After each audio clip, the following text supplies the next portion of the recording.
Now, I mentioned at the top of the show, Patrick Bet-David, a brilliant thinker, an open-minded guy who doesn't appear to be blinded by his own blind spots. He seems to see them really well, and he considers them. And I really appreciate Patrick Bet-David for doing so.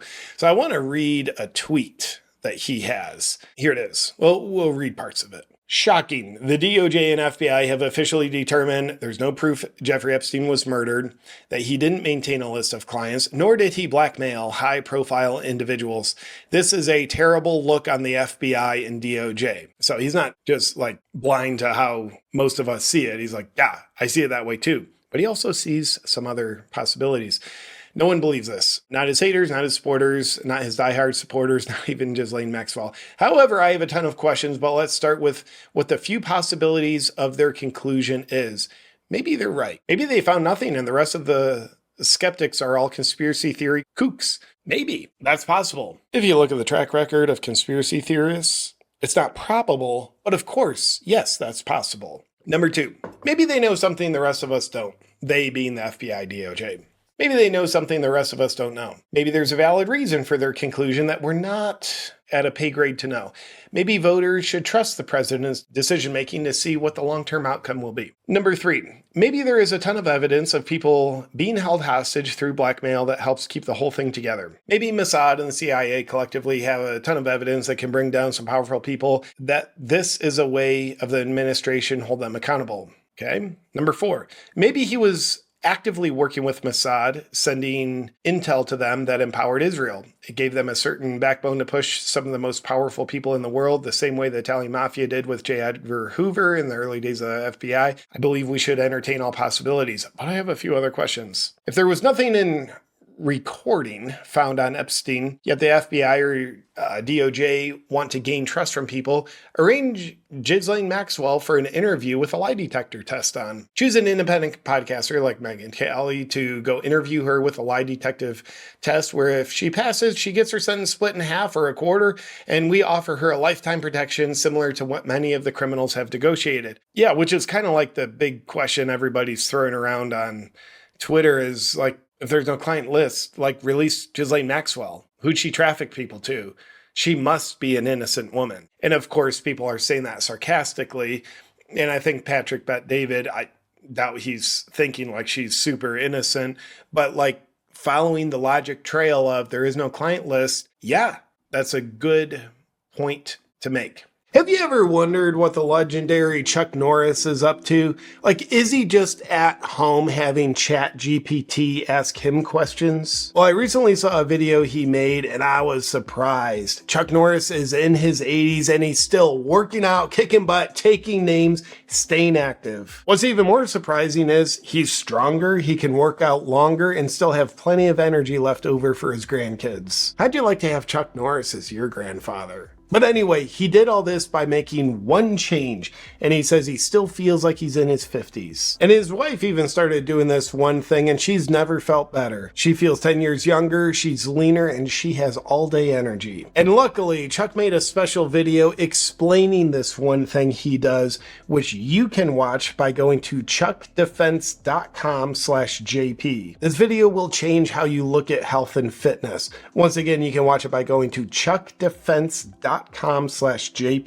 or click the link below in the description. You won't believe how simple it is. And just a reminder, the legendary Chuck Norris is 84 years old, but has more energy than most men half his age. He discovered that he could make dramatic changes to his health by focusing on just 3 things that typically sabotage people's health as they age. And you can watch his method by clicking on the link in the description box below or go to chuckdefense.com/JP. Now back to the program. Another question. Why did Pam Bondi act disturbed of what she claimed was found in those videos? Why did Kash Patel and Dan Bongino, 2 men who were convinced of what really happened to Epstein, suddenly change their position? And they seemed extremely uncomfortable when asked about the Epstein files. They're terrible liars. Yeah. Number 4, I spent 3 hours with Jeffrey Epstein brother Mark. He came to my cigar lounge and we did a 2-hour interview with him. He was for in many of the issues we discussed, but when I asked about why something, who cares? Too many things don't add up. So those are, I think, good open-minded questions to ask. I like an open mind. Now, let's close our minds again and get skeptical. We just had to, it's like an Oreo sandwich of open mind is on the outside. Okay. You know the old story here. You're either a conspiracy theorist or you're a coincidence theorist. Choose which one you are. Let's just be a coincidence theorist for a second. In the same week that the Epstein client list is essentially found not guilty by way of there's no client list.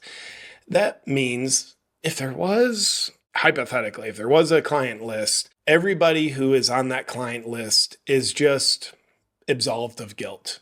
You're basically found not guilty because we're not finding you. So the very same week that happens, Diddy is found also not guilty in major trafficking type allegations. And there's a few common denominators you want to consider with that. That must be a real picture of them together. You might be delighted to know former FBI Director James Comey's daughter, Maureen Comey. She was the prosecutor in the Diddy trial that found not guilty on human trafficking charges, or at least I speaking out of my butt. He was found not guilty on the major charges. I think like prostitution, some kind of minor trafficking.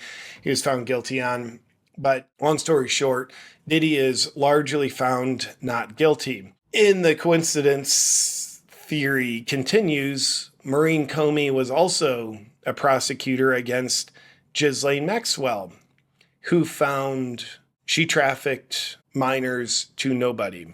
So the cool thing is, because she trafficked minors to nobody, no names were named in the Ghislaine Maxwell trial. That's great. In the Diddy trial, no names were named of who took part in these illegal violating freak-offs. No names are named. And it's also worth mentioning Maureen Comey was also a prosecutor against Jeffrey Epstein himself in 2019 when, you're going to have to sit down for this, when coincidentally no names were named of people who participated with him. That's pretty cool. She is very good at prosecuting people and finding out nobody else that's guilty. She's basically really good at finding out, well, you're the only guilty one. And in Diddy's case, not even that. So she's really good at making sure that no one else is found guilty. And then you would just extrapolate to one more little coincidence in this fun coincidence constellation. Maureen Comey is also the daughter of James Comey, former FBI director. Yes, the FBI at one time was accused of hiding Epstein files. They're kind of also accused of destroying the Epstein client list. That's whatever. And James Comey also, a couple months ago, made a death threat against President Trump. Nonetheless, that's his daughter who prosecuted Jeffrey Epstein, Ghislaine Maxwell, and Diddy. For the love of God, we found nobody. We found y'all trafficked people. Yep, you did that. And you did it to absolutely no one. What does this mean? It means justice is being served, ladies and gentlemen. It means justice is being served. At this point, I'd like to thank the FBI and the DOJ, and shout out to Maureen Comey. I'd like to thank all of them for finally solving this case. It's been a big case. A lot of people in the public have been up in arms, wanting justice, and now it's finally been solved, like Sherlock Holmes style. They got to the bottom of it so that we can have a sense of closure over this major crime. America will rest well tonight knowing the FBI has solved the Jeffrey Epstein case. No list, died by suicide, blackmailed nobody. And I hope you can accept it.